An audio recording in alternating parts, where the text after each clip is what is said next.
Depuis 1962, la Journée panafricaine des femmes est célébrée le 31 juillet de chaque année, réunie à Dar es Salaam, en Tanzanie. À l'époque, des femmes de l'ensemble du continent ont décidé de créer la toute première organisation dédiée aux femmes africaines, nommée l'Organisation panafricaine des femmes. C'est ainsi qu'en marge de la célébration de cette journée, le mouvement Espoir Mali décide de graduer des figures emblématiques de certaines associations qui le composent.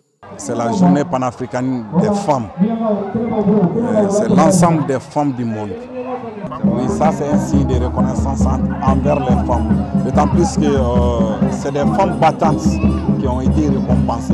Mais il y a beaucoup de femmes, mais on ne peut pas le faire tout ensemble. Raison pour laquelle on a ciblé des femmes pour leur remettre des attestations ou bien des médailles. C'est pour au moins être reconnaissant envers eux. L'officier d'état civil de la mairie principale de la commune 4 de Bamako, qui a accueilli cet événement, encourage les femmes à se démarquer et à pérenniser cette initiative déjà entreprise par elles. Bon, c'est vraiment dire aux femmes de continuer à se battre. On sait que les Maliens sont des battantes.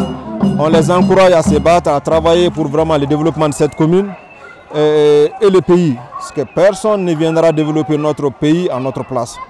Les Maliens et les Maliennes doivent se donner la main pour vraiment travailler, œuvrer pour le développement de ce pays. J'exhorte les femmes à se donner la main. Donc vraiment on les encourage, on leur dit que le peuple est avec eux. On les soutient, on les encourage à travailler d'arrache-pied pour vraiment sortir le pays de cette guerre. Femmes, paix, développement, c'est ainsi que le mouvement définit la femme dans la société et continue de leur soutenir dans chacune de leurs aventures pour mieux leur faire intégrer dans l'épanouissement du pays.